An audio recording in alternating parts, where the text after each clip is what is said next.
Good day to fellow friends, dear e-tutors and also dear e-graders. Today we are going to talk about information processing approach to a problem solving.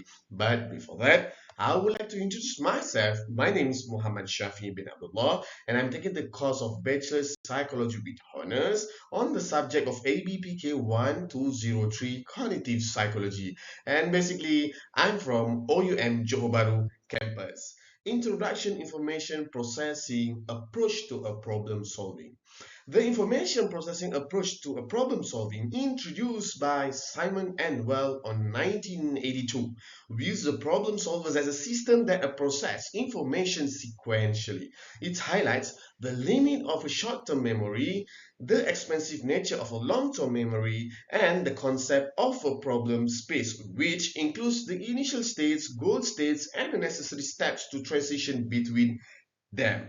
Gestalt psychologists stress that problem representation is crucial for finding solution, often requiring a shift in perception in an active achieve insights. This contrasts with the behavioral view which sees a problem solving as a repeating learned responses.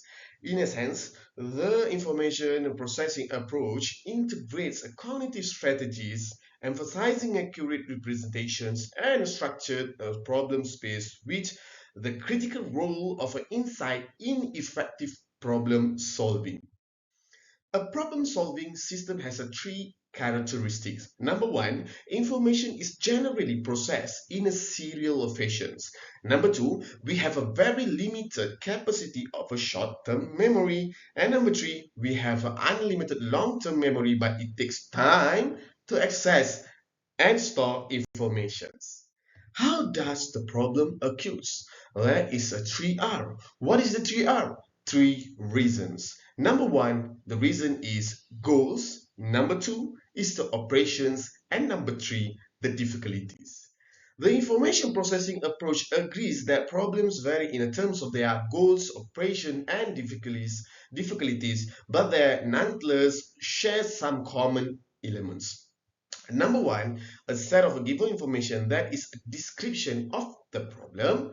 And number two, a set of valid operations that may be adopted to solve the problem. And number three, a goal or description of the state that is regarded as the solution. And number four, a problem space. Let me see a set of given information, which is that is a description of the problem. So, understanding the problem, form an internal representation of the problem, and actively add or delete information that clarify the problem and separate the relevant or irrelevant information.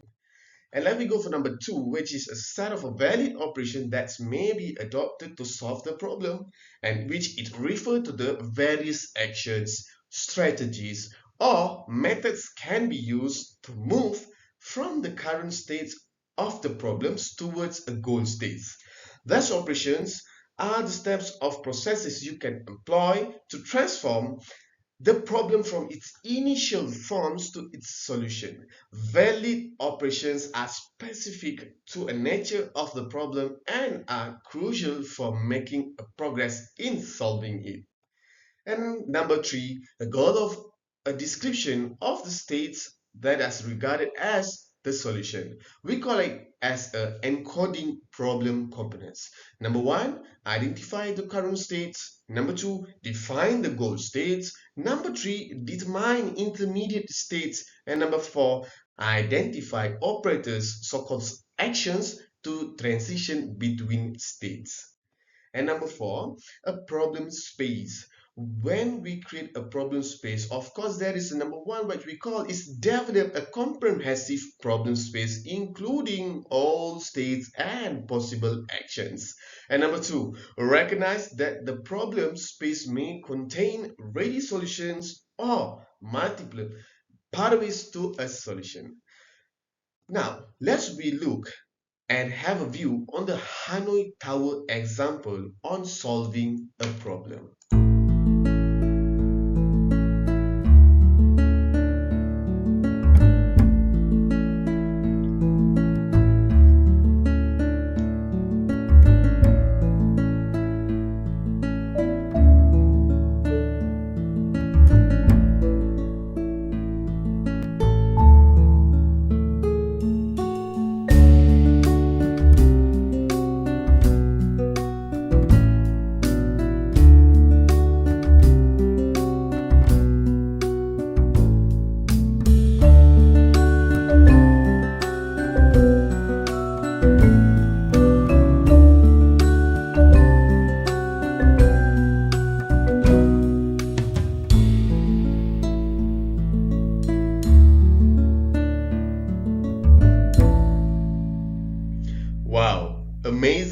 isn't it? This is what we call solve the Tower of Hanoi is an example for a problem solving. That's why Gestalt psychologists emphasize the importance of how a problem is represented. They believe that an accurate representation makes it easier to identify the solutions. When a traditional method fails, look at the problem differently can lead to a sudden insight. This process called restructuring, which is involved changing the way of a problem is perceived to gain a new perspective. There is three main key points. Problem representation, which accurate problem representation is a crucial, and also restructuring the problem can lead to a novel insights. And number two, insights, which is the insight is a sudden realization of a potential solution, and it often occurs after extensive trial and error. And also insight is considered an unconscious process. And the next one is challenges. Forming an effective representation is difficult due to incomplete information and computational complexity. Not only that, we can also use a typical problem solving as what we call act, plan, do, check.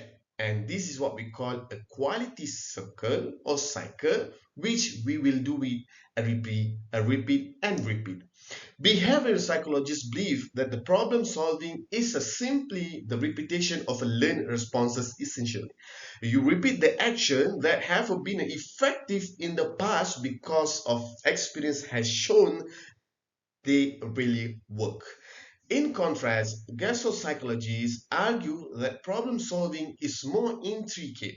They emphasizes the role of an insight and the need to reconceptualize problems, although their theories has not been extensively studied.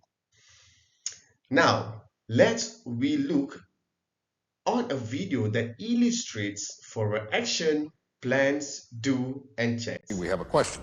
Yeah, I'm sorry. Maybe you already answered this, but why This is called exactly are we here? actions.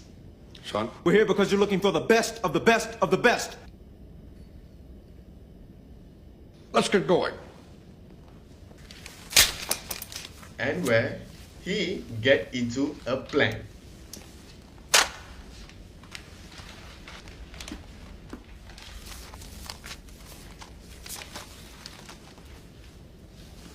And now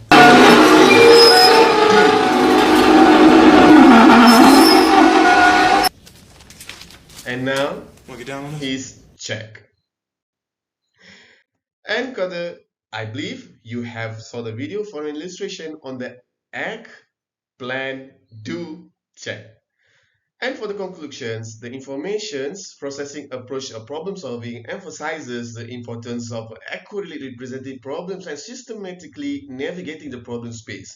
Key steps include identifying the problem, encoding relevant information, and applying a valid operations, which psychologists highlight the significance of the problem representation and the role of insight, while behavioral psychologists focus on a learned response. Effective problem solving requires a combination of structured strategies and accurate representations and sometimes a shift in perceptions to gain new insights. This comprehensive framework provides valuable strategies for tackling complex problems in various contexts.